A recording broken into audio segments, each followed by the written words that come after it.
लोकतंत्र में एक वोट की अपनी ताकत होती है, जिसमें हम सभी को बढ़ चढ़कर हिस्सा लेना चाहिए और अपने समाज के हर तबके को भी इसमें हिस्सा लेने के लिए प्रोत्साहित करना चाहिए। इसी के मद्देनजर आज ITI मंडी के छात्र छात्राओं ने मतदाता जागरूकता रैली का आयोजन किया, जिसमें बच्चों ने लोगों को उनके वोट के अधिकार के बारे में जागरूक किया। इस मौके पर ITI ग्रुप इंस्ट्रक्टर व नोडल अधिकारी राजेंद्र कुमार ने बताया कि मतदाताओं को उनके अधिकार के प्रति जागरूक किया जा रहा है। उन्होंने कहा कि मतदान में भागीदारी के लिए जरूरी है कि हमारे पास अपना मतदाता पहचान पत्र हो। यह तभी संभव है जब हमारा नाम मतदाता सूची में दर्ज होगा। राजेंद्र ने बताया कि जिनकी उम्र पहले अक्टूबर 2022 को 18 साल है या इससे अधिक आयु के युवाओं को मतदाता सूची में अपना नाम दर्ज करवाने के लिए 11 सितंबर तक विशेष अभियान चलाया गया है। उन्होंने युवा और अन्य सभी मतदाताओं से आह्वान किया कि वे 11 सितंबर तक चलाए जा रहे इस अभियान का लाभ उठाते हुए अपने मतदान केंद्र के बूथ लेवल अधिकारी के पास जाकर अपना नाम मतदाता सूची में दर्ज करवाना सुनिश्चित करें।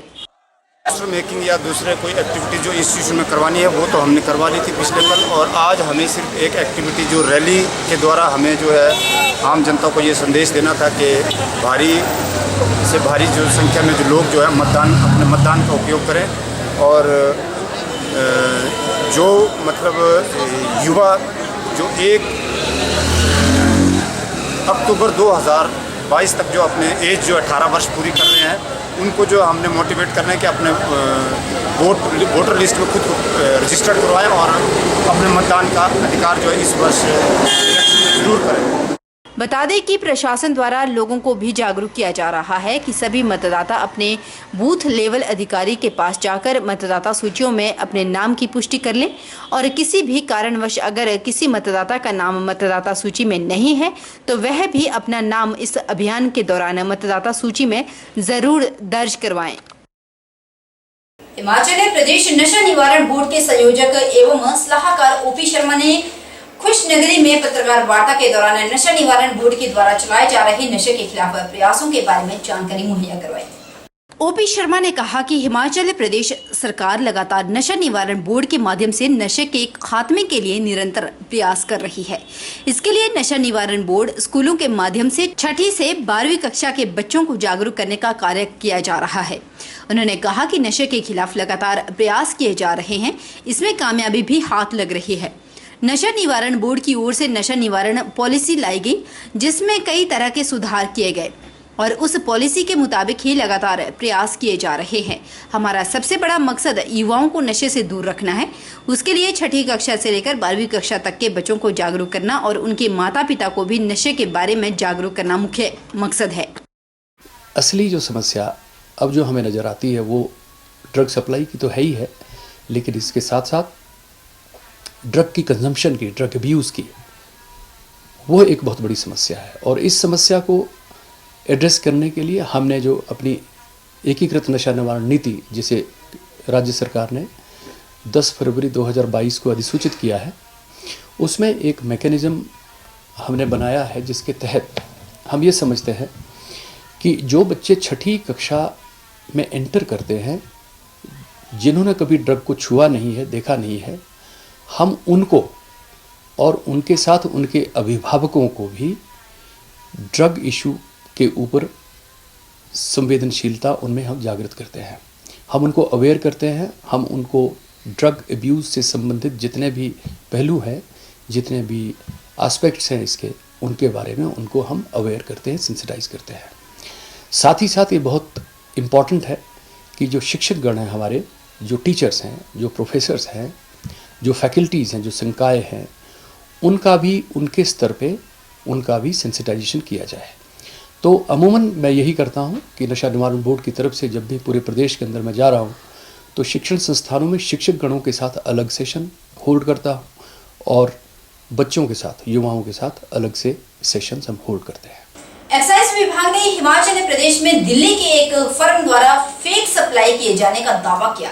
विभाग के मुताबिक दिल्ली की एक फर्म देश भर में 31 यूनिट्स को फेक सप्लाई कर रही थी, जिसमें कि 3 यूनिट हिमाचल प्रदेश की है।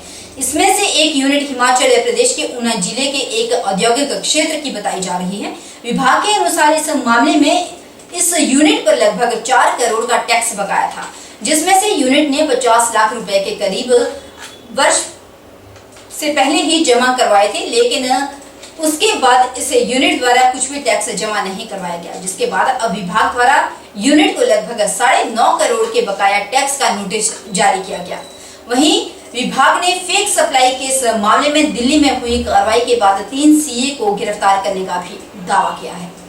वो चंडीगढ़ में है, उसने हमें एक इन्फॉर्मेशन पास ऑन करी जिसको हम अलर्ट नोटिस बोलते हैं।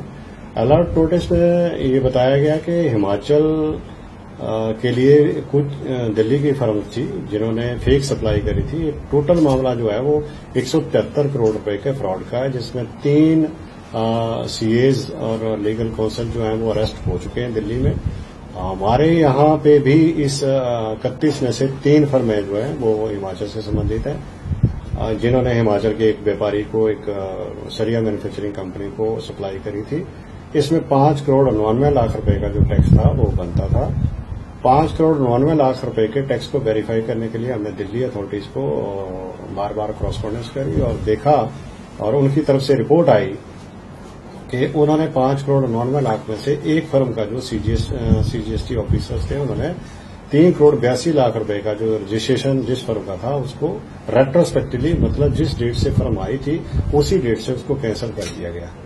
इसका मतलब साफ हुआ कि जितना आईटीसी यहाँ की जो लोकल फर्म ने, मैन्युफैक्चरिंग कंपनी ने जो अवेल किया था, वो सारे का सारा उसके लिए इनवैलिड हो गया। उसको इंटरेस्ट, पेनल्टी और टैक्स के साथ सारे का सारा हिमाचल सरकार को वापस करना है। सल्योनी सुरंगानी में स्यूल खड्ड में संदिग्ध परिस्थितियों में मिले युवक के शव के मामले में 16 दिन बीत जाने के बाद भी पुलिस मामले को हल करने में नाकाम रही है, जिसकी वजह से पुलिस की कार्यप्रणाली सवालों के घेरे में आ गई। पुलिस की कार्यवाही से नाराज युवक के परिजनों ने बुधवार को सैकड़ों ग्रामीणों सहित थाने का घेराव किया और सड़क में बैठकर अपना रोष प्रकट किया, जहां उन्होंने जमकर पुलिस प्रशासन मुर्दाबाद, एसएचओ की हार मुर्दाबाद के नारे लगाए। युवक के परिजनों का आरोप है कि उनके बेटे का कत्ल हुआ है, जिसकी पुष्टि पुलिस सही ढंग से नहीं कर रही।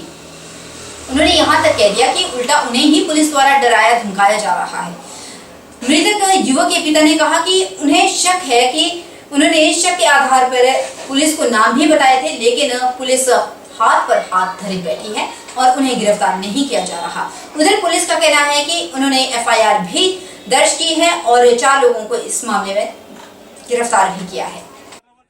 दिनांक 12/8/2022 को ये लड़का मिस हुआ था। 13 तारीख को इसकी मिसिंग डली थी और 16 तारीख को ये लड़का खड्ड में मिला था। तो 26 तारीख को इसमें एफआईआर दर्ज हुई है। तो हम जो है इसमें इन्वेस्टिगेट कर रहे हैं और 4 बंदों के नाम इन्होंने दिए थे, उनको आज अरेस्ट कर रहे हैं। दिल्ली में 4 सितंबर को आयोजित होने वाली महंगाई के खिलाफ कांग्रेस की महारैली में हमीरपुर जिला के सभी ब्लॉकों से 30 कार्यकर्ता हिस्सा लेंगे। यही जानकारी जिला कांग्रेस अध्यक्ष राजेंद्र जार ने हमीरपुर जिला की बैठक के बाद की। पत्रकारों के साथ बातचीत करते हुए जिला अध्यक्ष राजेंद्र जार ने कहा कि कांग्रेस पार्टी आज से प्रदेश में अपने चुनावी प्रचार अभियान की शुरुआत कर रही है। उन्होंने कहा कि इसी के मद्देनजर आज वर्चुअल माध्यम से शिमला में मौजूद एआईसीसी के चुनाव पर्यवेक्षक भूपेंद्र बघेल और प्रदेश चुनाव प्रभारी राजीव शुक्ला कार्यकर्ताओं को अपना मार्गदर्शन करेंगे। पार्टी में टिकटार्थी के द्वारा अपने स्तर पर आयोजित की जा रही रैली के मुद्दे पर कांग्रेस जिला अध्यक्ष ने कहा कि पार्टी को बिना सूचित किए जो लोग रैली निकाल रहे हैं उनकी अनुशासनहीनता के बारे में रिपोर्ट हाईकमान को भेजी जा रही है। उन्होंने कहा कि पार्टी को एकजुटता के साथ आगामी विधानसभा चुनाव लड़ने के लिए तैयार किया गया है, लेकिन कुछ टिकटार्थी अपने स्तर पर रैली निकाल रहे हैं जो गलत है। विधानसभा क्षेत्र का सवाल है। यहाँ से 10-11 के करीब टिकटार्थियों ने आवेदन किया है और 4 आवेदनकर्ता भोरंज से है और 1 आवेदनकर्ता सुजानपुर से है। अभी तक नौदाउन से अभी कोई नहीं आया आवेदन, बटसठ से कोई नहीं आया आवेदन। शायद कई लोगों ने सीधे भी वहाँ भेज दिया है। आज बैठक भी है, तो जितने जो मंत्री हैं या दूसरे लोग हैं ये वहाँ पे अपने ये कर लेंगे। राजकीय वरिष्ठ माध्यमिक पाठशाला छात्र बिलासपुर में गृह रक्षक विभाग द्वारा स्कूल में आपदा प्रबंधन के अंतर्गत एक मॉक ड्रिल का आयोजन किया गया। इस मौके पर गृह रक्षक प्रशिक्षण केंद्र बिलासपुर के प्रभारी सुरेंद्र चंदेल ने स्कूल के छात्रों को विभिन्न प्रकार की आपदाओं से निपटने के लिए आवश्यक जानकारी मुहैया करवाई। कार्यक्रम के दौरान छात्रों को भूकंप और अन्य प्राकृतिक आपदाओं से निपटने के लिए विभिन्न प्रकार की तकनीक के प्रयोग और बचाव के विभिन्न तरीकों की विस्तार से जानकारी भी दी गई और छात्रों को मॉक ड्रिल के द्वारा प्रशिक्षित भी किया गया। फिलहाल बुलेटिन में इतना ही। आप हमारे फेसबुक पर जाना ना भूलें। फेसबुक पेज को हमारे फॉलो कीजिए @HP News 24/7 चैनल के नाम से फेसबुक आईडी है। आप जाएं, उस पर शेयर कीजिए, लाइक कीजिए, फॉलो कीजिए और अपने कमेंट हम तक जरूर पहुंचाएं।